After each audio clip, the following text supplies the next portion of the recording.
Praise the Lord. Hallelujah. കർത്താവ് നിങ്ങളെ ധാരാളം അനുഗ്രഹിക്കട്ടെ. വീണ്ടും നിങ്ങളോടൊപ്പം കർത്താവിൻ്റെ മാറ്റമില്ലാത്ത വചനമായിട്ടായിരിക്കാൻ കർത്താവിടെ ആക്കിയതിനാൽ ഞാൻ കർത്താവിന് നന്ദി പറയുന്നു. കർത്താവിൻ്റെ ദൈവവചനം നമ്മുടെ ജീവിതത്തിൻ്റെ അവസ്ഥകളെ മാറ്റുവാൻ ശക്തിയുള്ളത് ദൈവവചനം.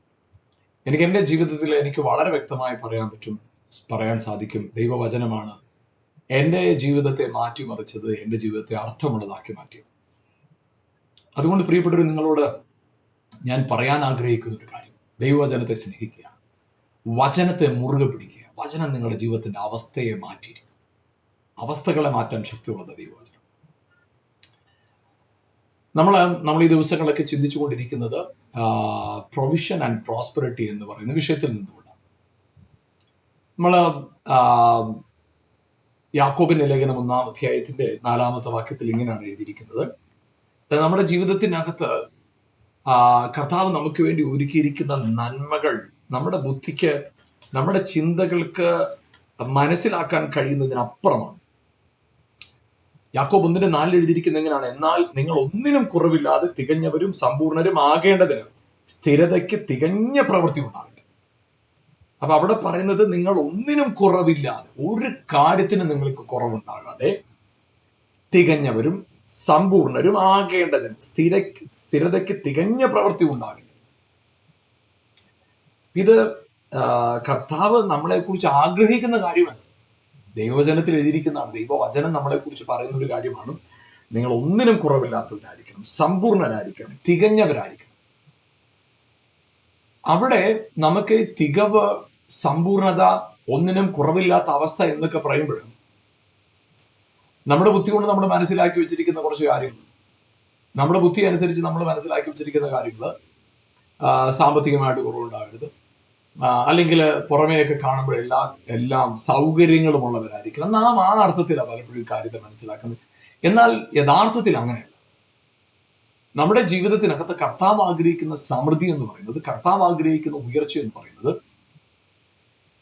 എല്ലാവറ്റിലും, അതായത് നമ്മുടെ ദേഹം, ദേഹിയാത്മാവിൽ, ശരീരത്തിൽ പൂർണ്ണ ആരോഗ്യം, മനസ്സിൽ പൂർണ്ണമായ സ്വസ്ഥത, ആത്മാവിൽ ജീവൻ. അപ്പൊ നമുക്ക് ഈ ആത്മാവിന്റെ ജീവനാൽ നിയന്ത്രിക്കപ്പെടുന്ന മനസ്സും, ആ മനസ്സിന് അങ്ങനെയുള്ള ഒരു മനസ്സിലാൽ നിയന്ത്രിക്കപ്പെടുന്ന ശരീരവും എത്ര അനുഗ്രഹിക്കപ്പെട്ടത്. ചിന്തിച്ചു നോക്കിക്കേ. ആത്മാവിനാൽ നയിക്കപ്പെടുക. കാരണം ആത്മാവ് ദൈവമാത്മാവ്. ആത്മാവിനാൽ നയിക്കപ്പെടുന്ന മനസ്സ്, ആ മനസ്സിലാൽ നയിക്കപ്പെടുന്നതായ ശരീരം. അപ്പോൾ അവിടെ നമ്മുടെ ജീവിതത്തിനകത്ത് സമൃദ്ധിയും സന്തോഷവും ഉയർച്ചയും എല്ലാം ലഭിക്കുവാനുള്ള പ്രധാനപ്പെട്ട കാരണമെന്ന് പറയുന്നത് നമ്മുടെ ജീവിതത്തിൽ ഉണ്ടാകുന്ന പൂർണ്ണത, ദേഹം, ദേഹി, ആത്മാവിലെ പെർഫെക്ഷൻ. അത് പരിശുദ്ധാത്മാവ് നമ്മളിൽ ആഗ്രഹിക്കുന്ന ഒരു കാര്യം. അപ്പൊ ഇവിടെ ഈ 1-ാം അധ്യായത്തിൽ, യാക്കോബിന്റെ ലേഖനം 1-ാം അധ്യായത്തിന്റെ 17-ാമത്തെ വാക്യത്തിൽ ഇങ്ങനെയാണ് എഴുതിയിരിക്കുന്നത്: എല്ലാ നല്ല ദാനവും തികഞ്ഞ വരമൊക്കെയും ഉയരത്തിൽ നിന്ന് വെളിച്ചങ്ങളുടെ പിതാവിങ്കിൽ നിന്ന് ഇറങ്ങി വരുന്നു. അവന് വികാരമോ ഗതിഭേദത്താലുള്ള ആച്ഛാദനമോ ഇല്ല.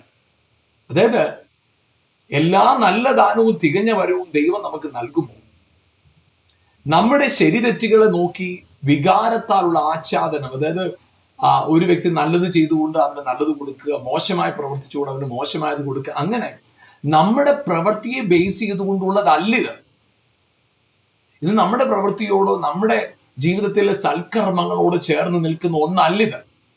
ഇത് അവന്റെ തീരുമാനം, അവന്റെ കൃപയാണ്, അവന്റെ കരുണയാണ്.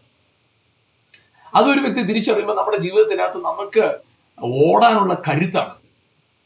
എൻ്റെ ദൈവം എനിക്ക് തിന്മയായതൊന്നും ചെയ്യുകയില്ല എന്ന ബോധ്യം, അത് നമുക്ക് നമ്മുടെ ജീവിതത്തിൽ തരുന്ന ഉറപ്പ് അസാധാരണമായി. അപ്പൊ നമ്മുടെ ജീവിതത്തിനകത്ത് നമുക്ക് കർത്താവിനെ കുറിച്ചൊരു ബോധ്യമാണ്. എൻ്റെ ജീവിതത്തിൽ തിന്മയായത് ഒന്നും വരാൻ അവൻ അനുവദിക്കത്തില്ല, എല്ലാത്തിനും നന്മയ്ക്കാക്കി തീർക്കണം. അപ്പൊ നമ്മുടെ ജീവിതത്തിൽ നമ്മൾ എടുക്കുന്ന ചുവടുകളിൽ വിശ്വാസമായിരിക്കണം അടിസ്ഥാന ഘടകം. നമുക്ക് ദൈവവചനത്തിൽ വായിക്കുമ്പോൾ വിശ്വാസത്തെക്കുറിച്ച് എഴുതിയിരിക്കുന്ന വളരെ പ്രധാനപ്പെട്ട അധ്യായമാണല്ലോ എബ്രായ ലേഖനം, അതിന്റെ 11-ാം അധ്യായം. എബ്രായ ലേഖനം 11-ാം അധ്യായത്തിൽ അതിന്റെ 23-ാം വാക്യം മുതൽ 25 വരെയുള്ള വാക്യങ്ങൾ വായിക്കാം. വിശ്വാസത്താൽ മോശയുടെ ജനനത്തിങ്കിൽ ശിശു സുന്ദരനെ നമ്മെപ്പന്നാർ കണ്ടു. രാജാവിന്റെ കൽപ്പന ഭയപ്പെടാതെ അവനെ 3 മാസം ഒളിപ്പിച്ചു. വിശ്വാസത്താൽ മോശ താൻ വളർന്നപ്പോൾ പാപത്തിന്റെ തൽക്കാല ഭോഗങ്ങളെക്കാളും ദൈവജനത്തോടു കൂടെ കഷ്ടം അനുഭവിക്കുന്ന തെരഞ്ഞെടുത്തു. 25-ാം വാക്യം, പ്രതിഫലം നോക്കിയത് കൊണ്ട് ഫറവോന്റെ പുത്രിയുടെ മകനെന്ന് വിളിക്കപ്പെടുന്നത് നിരസിക്കുകയും മിസ്രൈമിലെ നിക്ഷേപങ്ങളെക്കാൾ ക്രിസ്തുവിനെ നിന്ന വലിയ ധനമെന്ന് നേടുകയും ചെയ്യും. അപ്പൊ നമുക്കിവിടെ പല കാര്യങ്ങളെ ഒരുമിച്ച് ചേർത്ത് വെച്ചിരിക്കുകയാണ്. ഒന്ന്, മോശയുടെ അമ്മയപ്പന്മാർ മോശയുടെ ജനനത്തിങ്കിൽ തന്നെ ശിശുവിനെ സുന്ദരൻ എന്ന് കണ്ടു. അതായത് അവരുടെ കാഴ്ച ജഡപ്രകാരമുള്ളതായിരുന്നു.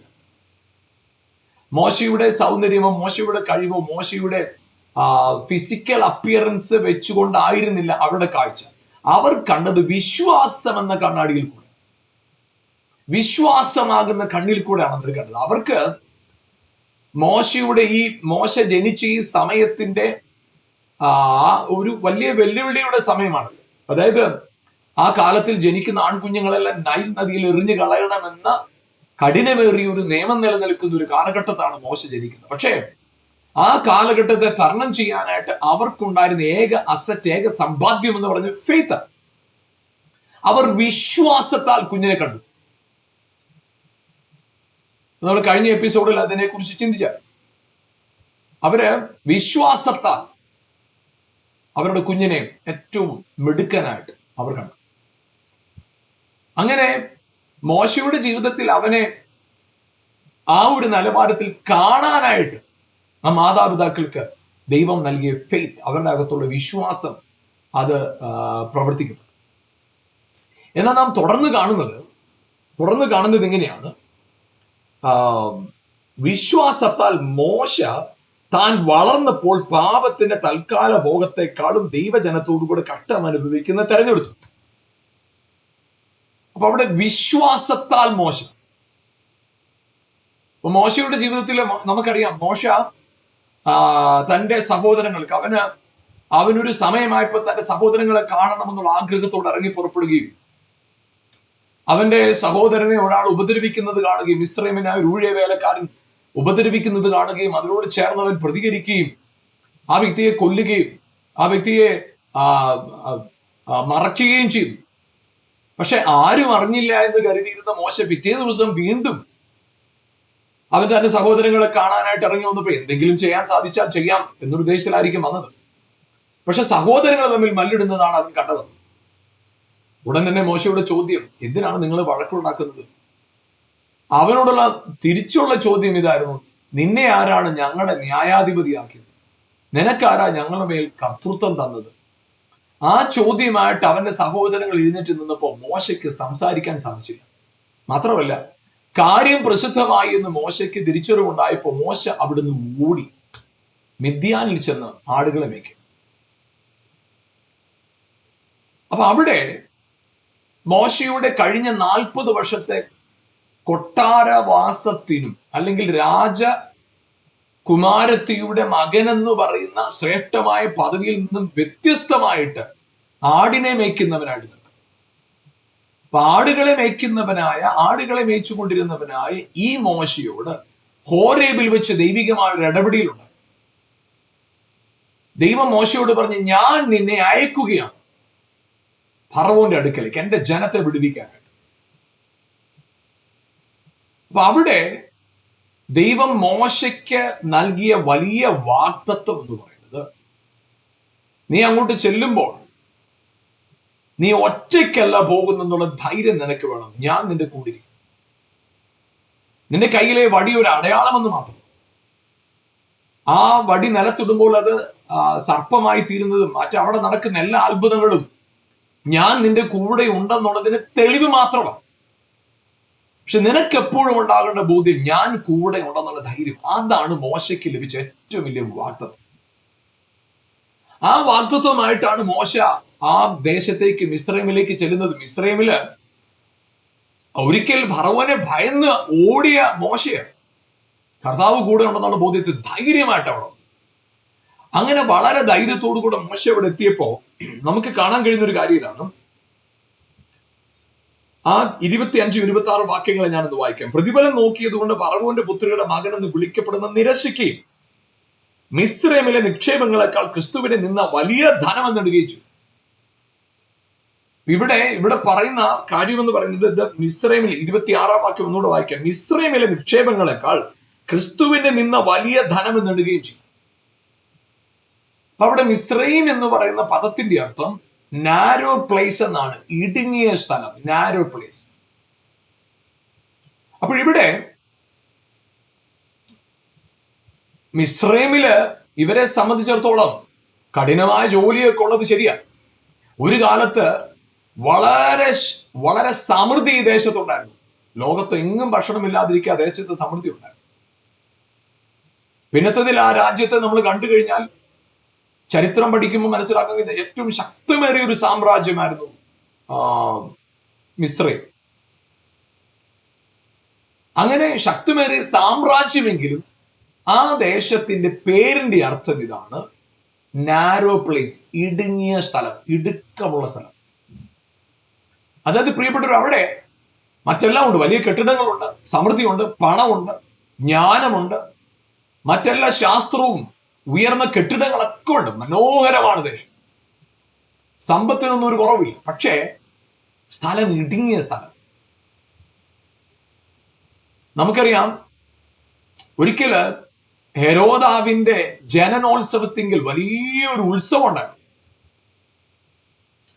ആ ഉത്സവം അവിടെ നടന്നപ്പോ, ജനനോത്സവമാണ്, മഹത്തുക്കൾ, പ്രഭുക്കന്മാർ ഒക്കെയാണ് വന്നിരിക്കുന്നത്.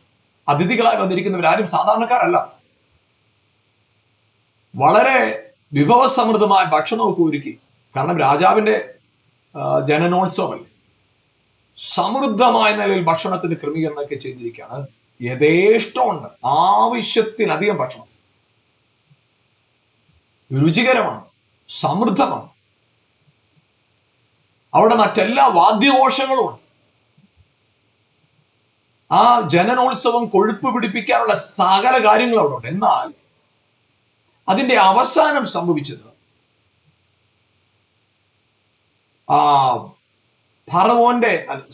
ഹെരോദാവിന്റെ മകളുടെ നൃത്തം അവിടെ കൂടി വന്നിരുന്നവരെല്ലാം സന്തോഷിപ്പിക്കുകയും, ഹെരോദാവ് പറഞ്ഞു, ഇത് നിമിത്തം നീ എന്ത് ചോദിച്ചാലും തരിക, ദേശത്തിന്റെ പകുതിയാണ്.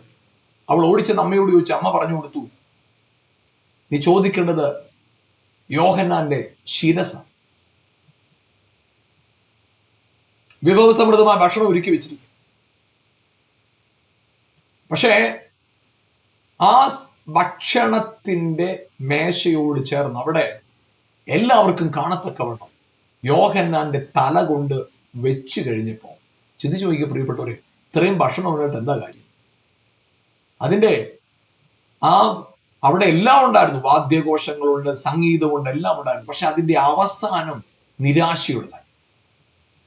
എന്നാൽ അതിനോട് ചേർന്ന് പറയുന്ന ഒരു സംഭവം ഇതാണ്. മരുഭൂമിയില് യേശു വചനം പറഞ്ഞപ്പോ പുരുഷാരം, വലിയ പുരുഷാരം, 5000-ഓളം പുരുഷന്മാർ മാത്രമുണ്ട്, വലിയ കൂട്ടം ജനമാണ്. അവർക്ക് ഭക്ഷണമില്ല. എന്നാൽ 5 അപ്പം കൊണ്ട് 5000 പേരെ പോഷിപ്പിക്കത്തക്കവണ്ണമുള്ള ഒരു വലിയ വിരുന്ന്. അവിടെ നോക്കിക്കേ, അവിടെ ഈ മഹത്തുക്കളും പ്രഭുക്കന്മാരും ഒന്നുമില്ല കേട്ടോ. അവിടെ ഈ വിഭവസമൃദ്ധമായ ഭക്ഷണമില്ല, സംഗീതമില്ല, മറ്റൊന്നുമില്ല. അവിടെ രാജകൊട്ടാരത്തിൽ ഒരുക്കപ്പെട്ടിരിക്കുന്ന പോലെ ഇരിപ്പിടങ്ങളിൽ വിശേഷമായി പുല്ലിന്റെ പുറത്താണ് ഇരിക്കുന്നത്. പക്ഷേ അതിന്റെ ആ വിരുന്നിന്റെ അവസാനം, ആ ജനക്കൂട്ടത്തിന്റെ അവസാനം, ആ വിരുന്നിന്റെ അവസാനത്തെ കുറിച്ച് എങ്ങനെയാണ് എഴുതിയിരിക്കുന്നത്?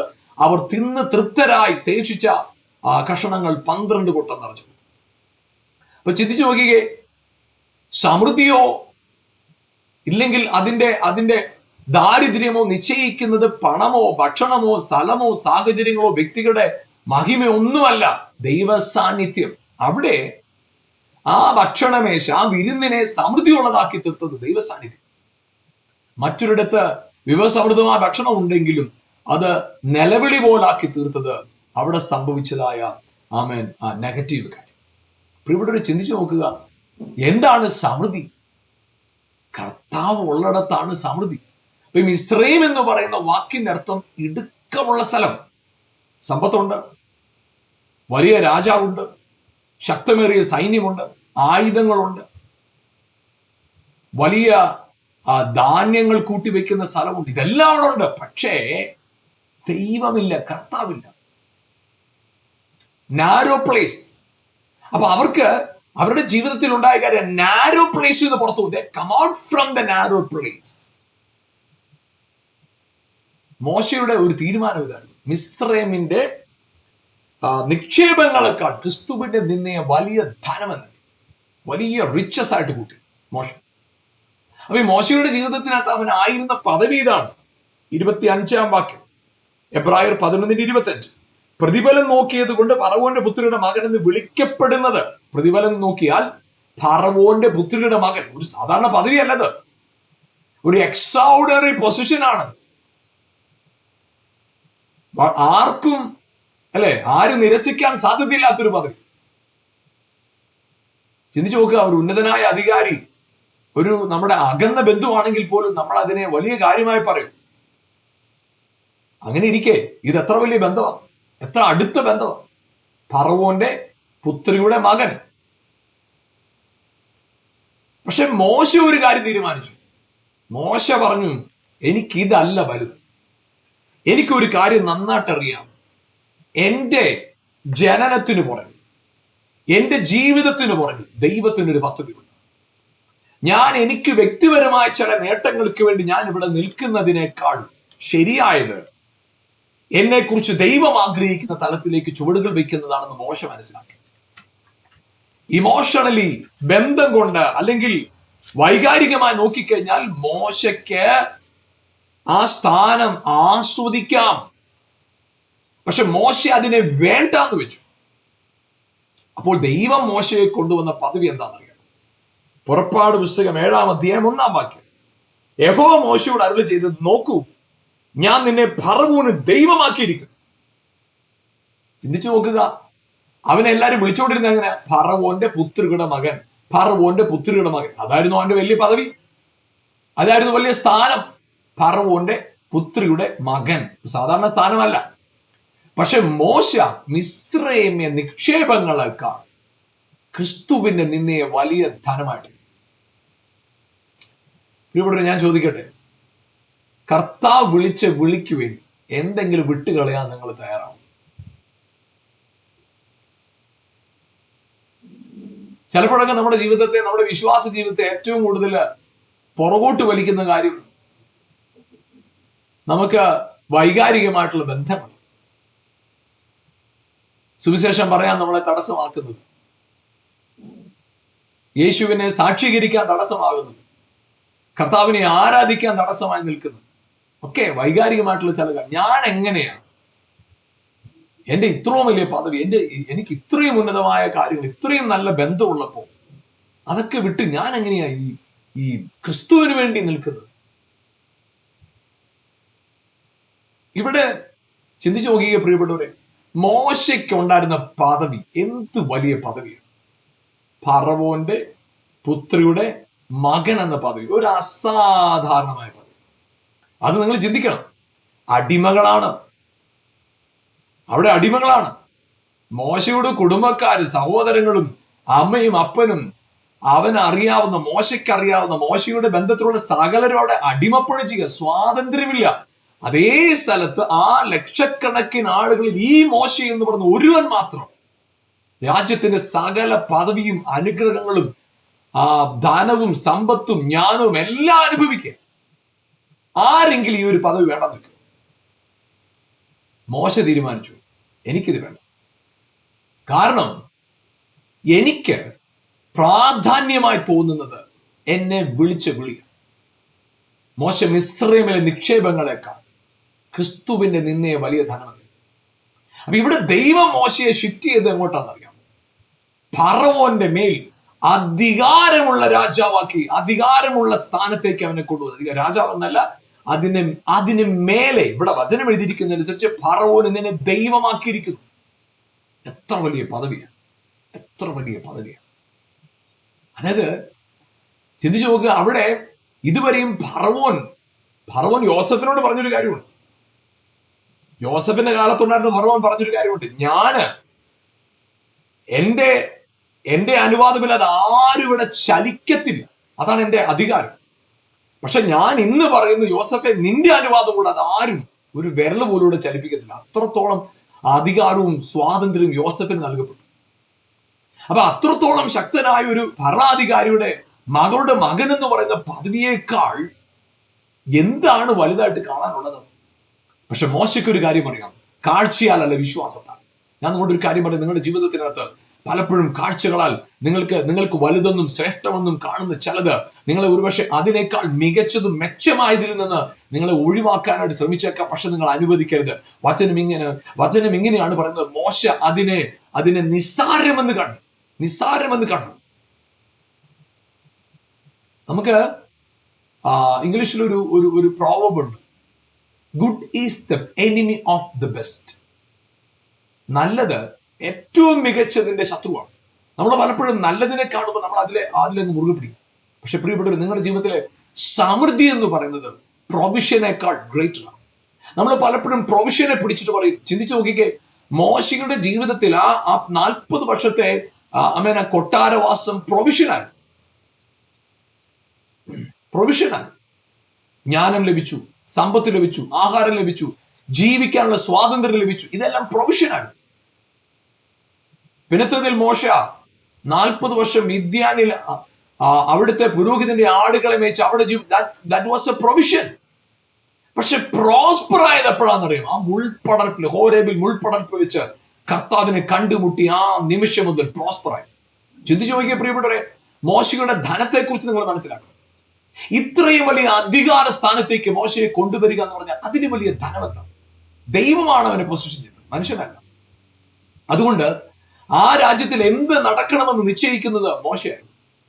ചിന്തിച്ചു നോക്കുക, കൊട്ടാരത്തിൽ സകലവിധ നന്മകളും ശ്രേഷ്ഠതയും പണവും എല്ലാം ഉണ്ട്. പക്ഷെ അവിടെ ബാധകൾ, 10 ബാധ, അവിടെ ദേഹത്ത് മുഴുവൻ വ്രണമുണ്ടാകുക, തവള, പേന്, ഇരുട്ട്, മഹാമാരി, എല്ലാ പ്രയാസങ്ങളും കൊണ്ട് ആ ദേശം വിറങ്ങലിച്ചു നിൽക്കുന്ന സമയം. സമൃദ്ധിയുണ്ട്, എല്ലാവിധത്തിലുള്ള സമ്പന്നതയുണ്ട്, പക്ഷേ സമൃദ്ധിയില്ല, സുഭിക്ഷതയില്ല, പ്രോസ്പർ അല്ല.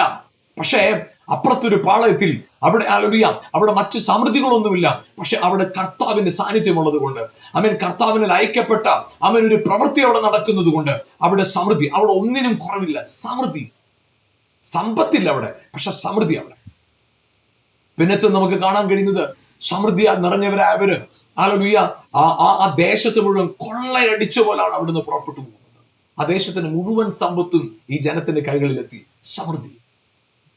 പ്രിയപ്പെട്ടവർ, ഞാൻ പറയട്ടെ, നമ്മുടെ ജീവിതത്തിനകത്ത് ചിലപ്പോഴൊക്കെ നമ്മുടെ കർത്താവിന്റെ നാമനിമിത്തം ചിലതൊക്കെ വേണ്ടാന്ന് വെക്കുമ്പം, ചിലതൊക്കെ നമ്മൾ ഒഴിവാക്കുമ്പം മറ്റുള്ളവർ വിമർശിച്ചേക്കാം, പരിഹസിച്ചേക്കാം. പക്ഷെ നിങ്ങളുടെ ഉള്ളില് ഒരു ബോധ്യം വേണം, ഞാൻ എടുക്കുന്ന തീരുമാനം മണ്ടത്തരമല്ല. എനിക്കറിയാം എൻ്റെ കർത്താവ് എന്നെ എന്തിനാ വിളിച്ചിരിക്കുന്നത്. ആ ബോധ്യത്തോടെയാണ് നിങ്ങൾ ചുവടുകൾ വെക്കുന്നത്. നിങ്ങൾ അനുഗ്രഹിക്കപ്പെട്ടിരിക്കും. ഒരു സംശയം ആ കാര്യത്തിൽ വേണം. 100% നിങ്ങൾ അനുഗ്രഹിക്കപ്പെട്ടിരിക്കും. ചിന്തിച്ചു നോക്കിയ പ്രിയപ്പെട്ടവർ, ഈ മോശ അവര് വിചാരിച്ചുകൊണ്ടിരുന്ന എന്താ? അതുകൊണ്ടാണല്ലോ യേശു പറഞ്ഞത്, മോശയല്ല നിങ്ങളുടെ പിതാക്കന്മാർക്ക് മരുഭൂമിയിൽ അപ്പം നൽകുന്നത്, സ്വർഗത്തിലെ ദൈവമാണ്. അപ്പൊ അവര് വിശ്വസിച്ചുകൊണ്ടിരുന്ന എന്താ? മോശയാണ് അവർക്ക് 40 വർഷം ഭക്ഷണം കൊടുത്തത്. ചിന്തിച്ചു നോക്കിയേ, എന്ത് സമ്പത്ത്! ഇത്രയും ലക്ഷക്കണക്കിന് ആളുകൾക്ക് 40 വർഷം പുലർത്തുവാനായിട്ട് മോശയെ ദൈവം ഉപയോഗിച്ചു. മോശയുടെ ഗൈഡ് ലൈൻസിനാണല്ലോ അവരുടെ മോശയുടെ ഉപദേശപ്രകാരമാണല്ലോ അവർ കാര്യങ്ങളൊക്കെ ചെയ്തുകൊണ്ടിരുന്നത്. പ്രിയപ്പെട്ടവർ, ഞാൻ നിങ്ങളൊരു കാര്യം പറയാം. നിങ്ങൾ സമൃദ്ധി അനുഭവിക്കാനായിട്ട്, if you need prosperity, you need to come out from the provision. അതായത് if you need real prosperity, come out from Mizraim. That means narrow place. നിങ്ങൾ വിചാരിച്ചിരിക്കുന്ന ആ സാഹചര്യങ്ങളും ഒക്കെ ഇല്ല, അത് നാരോ പ്ലേസ് ആണ്. നിങ്ങളുടെ മനസ്സിനകത്തുനിന്ന് നാരോ, ആ ഇടുങ്ങിയ ചിന്താഗതി നിന്ന് പുറത്തു വന്ന് നിങ്ങൾ അനുഗ്രഹിക്കപ്പെട്ടവരാണ്. ക്രിസ്തുവിൽ നിങ്ങൾ അനുഗ്രഹിക്കപ്പെട്ടവരാണ്. സകല സമ്പത്തിനും സകല അനുഗ്രഹത്തിനും നിങ്ങൾ അവകാശികളാണ്. ക്രിസ്തു യേശുവിൽ സ്വർഗത്തിലെ സകല ആത്മീയ അനുഗ്രഹത്താലും കർത്താവ് നിങ്ങളെ അനുഗ്രഹിച്ചിരിക്കുക. ആ ബോധ്യത്തിന് ചുവടുകൾ വെച്ച് അവിടെ നിങ്ങളുടെ അവസ്ഥ മാറിയിരിക്കും, ഒരു സംശയമില്ല, മാറിയിരിക്കും. Praise God. Come out from the narrow place. Egypt, Misraim, narrow place. Come out. നിങ്ങളുടെ ജീവിതം അനുഗ്രഹിക്കപ്പെടാൻ നിങ്ങൾ ആഗ്രഹിക്കുന്നു. കർത്താവ് നിങ്ങളെ ഉയർത്തുവാനായി നിങ്ങൾ ആഗ്രഹിക്കുന്നു. ഒരൊറ്റ ചുവടുവെപ്പ് മാത്രം മതി. ക്രിസ്തുവിലേക്ക് നോക്കുക, കർത്താവിലേക്ക് തിരിയുക. നിങ്ങളുടെ ജീവിതത്തിന്റെ അവസ്ഥകളെ അവൻ മാറ്റും. നിങ്ങളിൽ നല്ല പ്രവൃത്തി ആരംഭിച്ചവൻ ക്രിസ്തുവിന്റെ നാളോളം അതിനെത്തിരിക്കും. ഡെഫിനറ്റ് ആയിട്ട് എത്തിരിക്കും. അതുകൊണ്ട് ഈ ദിവസങ്ങളിൽ പ്രിയപ്പെട്ടവരെ, ഹല്ലേലൂയ, ആമേൻ, മോശ ആമേൻ ആ ഇമോഷണൽ ആയിട്ടുള്ള ഒരു ബന്ധം ഉണ്ടായിരുന്നു. പറഞ്ഞു, എനിക്ക് അതല്ല വലുത്, ക്രിസ്തുവിന്റെ പാത പിന്തുടരുക, അതെന്റെ ധനമാണ്. പ്രിയപ്പെട്ടവർ, ഞാൻ പറയട്ടെ, നിങ്ങളുടെ ജീവിതത്തിനകത്ത് ആ ഒരു പദവിയിലേക്ക് നിങ്ങൾ വരുമ്പോൾ സമൃദ്ധി, നിങ്ങൾ എക്സ്പെക്ട് ചെയ്യാത്ത, നിങ്ങൾ പ്രതീക്ഷിക്കാത്ത നിലയിലുള്ള ആമേൻ ഉയർച്ചകൾ നിങ്ങൾ പ്രാപിക്കും. ഒറ്റ കാര്യം മാത്രം ചെയ്യാം. ആമേൻ, ഹല്ലേലൂയ, വിശ്വാസത്തിൽ ചുവടുകൾ വെക്കുക. വിശ്വാസത്തിൽ ചുവടുകൾ വെക്കുക. അത് നിങ്ങളുടെ ജീവിതത്തിന്റെ അവസ്ഥയെ മാറ്റും. നിങ്ങൾ ദാരിദ്ര്യത്തിൽ കിടക്കാനുള്ളവരല്ല. Your calling is for real prosperity which is in Christ. യഥാർത്ഥ സമൃദ്ധിയിലേക്കാണ് നിങ്ങളുടെ വിളി. അത് ക്രിസ്തുവിലാണ്. അവിടെ ഒരു നന്മയ്ക്കും കുറവില്ല. ബാലസിംഹങ്ങളും ഇരകിട്ടാതെ വിശന്നിരിക്കും. യഹോവയെ അന്വേഷിക്കുന്നവർക്ക് ഒരു നന്മയ്ക്കും കുറവില്ല. സങ്കീർത്തനക്കാരൻ ദാവീദ് പറയുന്ന, നന്മയും കരുണയും എന്റെ ആയുഷ്കാലം ഒക്കെയും എന്നെ പിന്തുടരും. യെസ്, ആ സകല നന്മകളും പിന്തുടരുന്ന ആ ഒരു സമൃദ്ധിയിലേക്ക് എത്തിപ്പെടാനായിട്ട് ചിലതിനൊക്കെ വിട്ടിട്ട് നിങ്ങൾ പറയാം, നാരോ മൈൻഡ്, ചെറിയ ഇടുക്കമുള്ള മനോഭാവത്തിൽ നിന്ന് പുറത്തേക്ക് വന്നേ. എന്റെ ദൈവം എന്നെ അനുഗ്രഹിച്ചിരിക്കുക, എന്റെ ദൈവം എന്നെ ഉയർത്തി മാനിച്ചിരിക്കുക, എന്റെ ദൈവം എനിക്ക് നല്ലവന, വല്ലഭന, മതിയായവന, എനിക്ക് വേണ്ടിയുള്ളതെല്ലാം അവൻ ഒരുക്കിയിട്ടുണ്ട്, കരുതിയിട്ടുണ്ട്. അവൻ എനിക്ക് വേണ്ടി ഏറ്റവും ബെസ്റ്റ്. ഞങ്ങൾ ഇതൊക്കെ നിങ്ങൾക്ക് ആവശ്യമെന്ന് അവൻ അറിയുന്നു. നിങ്ങൾ വിശേഷതയുള്ളവരാണ്. അതേ പ്രിയപ്പെട്ട, ആ ബോധ്യത്തോടുകൂടി നിൽക്കുക. കർത്താവ് നിങ്ങളെ അനുഗ്രഹിക്കട്ടെ. ഞങ്ങളുടെ നല്ല കർത്താവെ, അനുഗ്രഹീതമായ സമയത്തിനായിട്ട് ഞങ്ങൾ നന്ദി പറയുമ്പോൾ, കർത്താവെ വിടുവിക്കുവാൻ ശക്തനായി, സ്നേഹിക്കുന്നവൻ, കരുതുന്നവൻ, ഞങ്ങളെ ഏറ്റവും അധികമായി മാനിക്കുവാൻ വിശ്വസ്തനായ അപ്പന്റെ കരങ്ങളിലേക്ക് നിങ്ങളെ ഏൽപ്പിക്കുന്നത്. കർത്താവെ, ഞങ്ങളുടെ ഹൃദയത്തിനകത്തുനിന്ന് ആ സ്പിരിറ്റ് ഓഫ് പോവർട്ടി, ആ തോട്ട്സ് ഓഫ് പോവർട്ടി മാറിപ്പോയിട്ട് പ്രോസ്പെറിറ്റി, ആ സമൃദ്ധി, ക്രിസ്തുവിലുള്ള സമൃദ്ധിയെ തിരിച്ചറിയാനുള്ള പ്രാപ്തി ഞങ്ങൾക്ക് തരണമെന്ന് പ്രാർത്ഥിക്കുന്നു. അതിനായിട്ട് ഞങ്ങളെ പൂർണ്ണമായിട്ട് ഞങ്ങളുടെ കരങ്ങളിലേക്ക് ഏൽപ്പിക്കുന്നു. കർത്താവെ, വചനം കൊണ്ട് ഞങ്ങളെ നിറച്ചതിനായിട്ട് എല്ലാ ദാരിദ്ര്യങ്ങളും, എല്ലാ കർത്താവ് നാരോ മൈൻഡും മാറിയിട്ട് ക്രിസ്തുവിലെ സമൃദ്ധിയിൽ വളരുവാൻ പരിശുദ്ധാത്മാവ് സഹായിക്കും. യേശുവിൻ നാമത്തിൽ തന്നെ പിതാവേ, ആമേൻ, ആമേൻ, ആമേൻ. കർത്താവ് നിങ്ങളെ ധാരാളമായി അനുഗ്രഹിക്കട്ടെ. അതായത് പ്രിയപ്പെട്ടവരെ, എന്നെ വളരെയേറെ സ്പർശിച്ചൊരു കാര്യമാണ്. മോശ ഫറവോന്റെ പുത്രിയുടെ മകൻ എന്ന് പറയുന്ന ആ പദവി വേണ്ടെന്ന് വെച്ചപ്പോൾ കർത്താവിനെ കൊണ്ടുവന്ന് വെച്ചത് ഫറവോന് ദൈവമായിട്ട്. Oh my God. സുവിശേഷ നിമിത്തം, കർത്താവ് നിമിത്തം എന്തെങ്കിലും നഷ്ടപ്പെട്ടവരാണോ നിങ്ങൾ? ഞാൻ നിങ്ങളുടെ ഒരു കാര്യം പറയാം, നിങ്ങൾ നിരാശപ്പെടരുത്. പരിഹാസവും നിന്നെയും കേട്ട് നിങ്ങൾ തളർന്നു പോകരുത്. നിങ്ങളുടെ ഉള്ളിലൊരു ബോധ്യം ഉണ്ടാകട്ടെ, എന്നെ വിളിച്ച ദൈവം, മോശയെ മാനിച്ച ദൈവം തന്നെ എൻ്റെ ദൈവം. എന്നെ മാനിക്കാൻ ദൈവശക്തനാണ്. നിങ്ങളെ മാനിച്ചിരിക്കും, അനുഗ്രഹിച്ചിരിക്കും. നിങ്ങൾ ഇന്ന് ചിന്തിച്ച് ഏതൊക്കെ വിഷയത്തിൽ ഭാരപ്പെടുന്നു, എവിടൊക്കെ നിങ്ങൾ തല കുറിച്ചു, അവിടെ എല്ലാം നിങ്ങളുടെ തല ഉയർത്തി നിങ്ങളെ മാനിച്ച് അനുഗ്രഹിച്ച് ദേശങ്ങൾക്ക്, തലമുറകൾക്ക് ഒരടയാളമാക്കി കർത്താവ് മാറ്റും. നിശ്ചയമായിട്ടും അങ്ങനെ ചെയ്യും. കർത്താവ് നിങ്ങളെ ധാരാളം അനുഗ്രഹിക്കട്ടെ. ആമേൻ.